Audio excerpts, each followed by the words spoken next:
Di video sebelumnya, saya sudah membahas tentang supervised learning. Dan sekarang dilanjutkan dengan pembahasan tentang unsupervised learning. Di sini kita juga akan membahas tentang seperti apa datanya, ciri-cirinya seperti apa, kemudian outputnya apa yang kita bisa ambil dari output tersebut, kemudian implementasinya di dunia nyata seperti apa. Nah, pada gambar kita sudah dapat dilihat itu kita memiliki data. Di sini disebutkan sebagai data training. Sebenarnya kita bisa menyebut sebagai data saja. Nah, data ini kalau kita perhatikan berbeda dengan data yang diberikan untuk supervised learning. Jadi, kalau data yang diberikan kepada unsupervised learning itu tidak memiliki label. Artinya kita nggak tahu data ini apa, kemudian tidak tahu kelompoknya seperti apa gitu ya. Kemudian kita serahkan saja kepada unsupervised learning untuk mencari pola kira-kira yang ada di dalam data tersebut.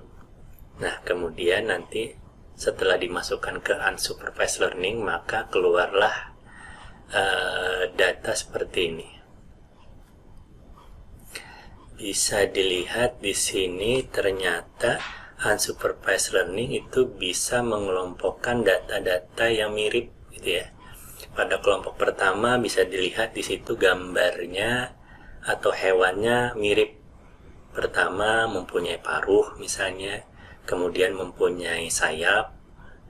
Nah, kemudian pada kelompok kedua itu walaupun tidak punya teman, dia ada kelompok sendiri. Kemudian kelompok ketiga juga ada. Sebenarnya ini kalau dibuat contoh sih tidak terlalu tepat ya. Harusnya kelompok itu artinya lebih dari satu item gitu ya. Nah, kalau misalnya di kasus sebenarnya mungkin kalau kita data ini kita masukkan ke dalam unsupervised learning, ada kemungkinan kelompok yang kedua, yang dalam hal ini gambar kelinci, dan kelompok yang ketiga itu bisa jadi satu kesatuan gitu ya, atau jadi satu klaster gitu. Karena itu mungkin akan terlihat mirip, atau keduanya itu tidak terlalu mirip dengan kelompok yang pertama, yaitu kelompok bebek dan lain-lain. Nah, jadi di sini unsupervised learning itu mengelompokkan berdasarkan kemiripannya. Kemudian di sini juga tidak ada label ya, seperti supervised learning dia keluaran dari modelnya itu memprediksi label, tapi di sini enggak. Di sini keluarannya hanya mengelompokkan berdasarkan kemiripan ciri-cirinya. Nah, unsupervised learning yang seperti ini biasanya dikenal dengan istilah clustering ya. Kemudian contoh clustering yang lain, ini misalnya kita mempunyai benda yang acak gitu. Jadi di sini kita mempunyai banyak umbi-umbian, kemudian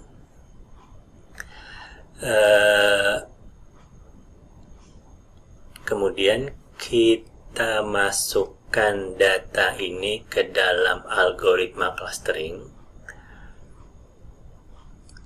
Hasilnya dia akan mengelompokkan berdasarkan kemiripan ciri-ciri dari item-item yang ada di dalam data tersebut.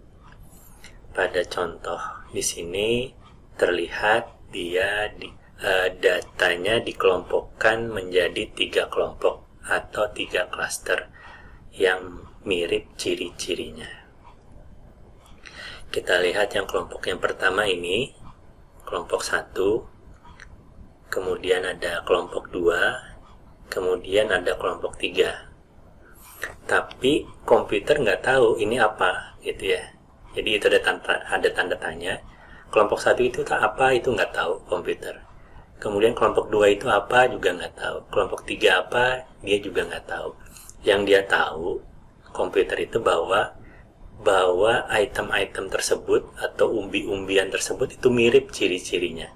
Kelompok yang pertama mungkin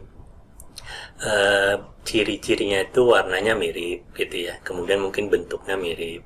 Kalau misalnya memang ada rasanya, mungkin rasanya mirip. Kelompok yang kedua juga seperti itu.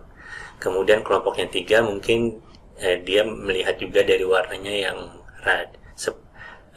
orange gitu ya, jadi dikelompokkan. Kemudian misalnya bentuknya juga ada kemiripan, mungkin dikelompokkan. Nah, tapi tetap komputer nggak tahu itu apa. Nah, setelah dikelompokkan seperti ini menjadi 3 kelompok, misalnya kita perlu bantuan pakar untuk menentukan bahwa kelompok-kelompok itu apa. Jadi pakar nanti menentukan, mencek, misalnya ambil satu dari kelompok 1. Setelah dicek, oh ini ternyata cilembu gitu ya, ini ternyata ubi cilembu gitu. Kemudian pakar mencek lagi, mengambil sampel beberapa biji dari kelompok yang kedua, ternyata setelah dicek, oh ini ternyata kentang gitu ya. Kemudian pakar akan mencek lagi kelompok yang 3, kira-kira ini apa. Nah, setelah pakar menentukan, baru kita bisa mengetahui ternyata kelompok-kelompok tadi itu ada 3. Pertama itu ubi cilembu, kentang, dan wortel gitu ya. Tapi secara otomatis komputer sudah memilih mengelompokkan berdasarkan ciri-cirinya. Tinggal kita atau pakar yang menentukan namanya apa. Nah, dalam implementasinya, hal yang seperti ini bisa kita implementasikan kalau kita punya data yang belum mempunyai label. Kita misalnya mempunyai data yang belum mempunyai label, tapi kita ingin melakukan klasifikasi. Artinya kita harus labeli satu persatu dulu dong sebelum kita masukkan ke dalam algoritma klasifikasi. Nah, cara kita melabelinya, pertama harus kita kelompokkan dulu gitu ya. Karena kan di klasifikasi itu kan kategori. Jadi kita harus kelompokkan dulu data yang tidak mempunyai label dengan algoritma clustering. Setelah terkelompok, baru kita beri label seperti tadi, ubi cilembu, kentang, dan wortel. Nah, itu implementasinya. Nah, implementasi yang lain mungkin yang dokumen juga. Dokumen ingin dikategorikan, tapi nggak tahu kategorinya ada berapa gitu ya, dan lain-lain. Nah, kita bisa kita implementasikan algoritma clustering untuk mengelompokkan suatu dokumen. Misalnya kita ingin kita cluster jadi 4, maka nanti algoritma clustering akan mengelompokkan menjadi 4. Setelah itu nanti tinggal kita tunjuk satu orang untuk memeriksa masing-masing kelompok tersebut. Ini kelompok dokumen apa gitu ya. Selanjutnya, algoritma unsupervised learning yang lain selain clustering itu adalah association atau asosiasi. Algoritma yang terkenal itu association rule gitu ya. Jadi sama seperti clustering, datanya itu tidak memiliki label gitu. Di sini bisa dilihat data yang digunakan untuk association rule itu tidak ada label. Jadi di sini kita mempunyai data, ini data pembelian misalnya di supermarket. Pada transaksi pertama itu dibeli roti dan susu. Kemudian transaksi kedua dibeli roti, popok, teh, kotak, dan telur. Dan seterusnya. Sampai transaksi kelima. Ada roti, susu, popok, dan soda. Kemudian data ini akan dimasukkan ke dalam unsupervised learning algorithm. Dalam hal ini, algoritma yang digunakan adalah algoritma association rule. Output dari algoritma ini nanti akan bisa mengetahui transaksi apa yang sering muncul. Jadi di transaksi itu item-item apa yang sering dibeli gitu ya. Di sini bisa terlihat bahwa item yang sering dibeli itu adalah popok dan teh kotak misalnya. Nah, di association rule ini bisa kita menentukan jumlah data yang sering muncul, jumlah item yang sering muncul itu berapa. Di contoh ini ada 2, popok dan teh. Bisa saja kita ingin misalnya yang sering muncul tiga item yang sering muncul apa saja sih gitu. Nah, di algoritma association rule ini bisa menentukan itu. Kemudian di keluaran algoritma ini juga menentukan asosiasi gitu ya. Jadi maksudnya asosiasi ini, contohnya di sini, kalau orang beli popok, pasti dia beli teh kotak gitu.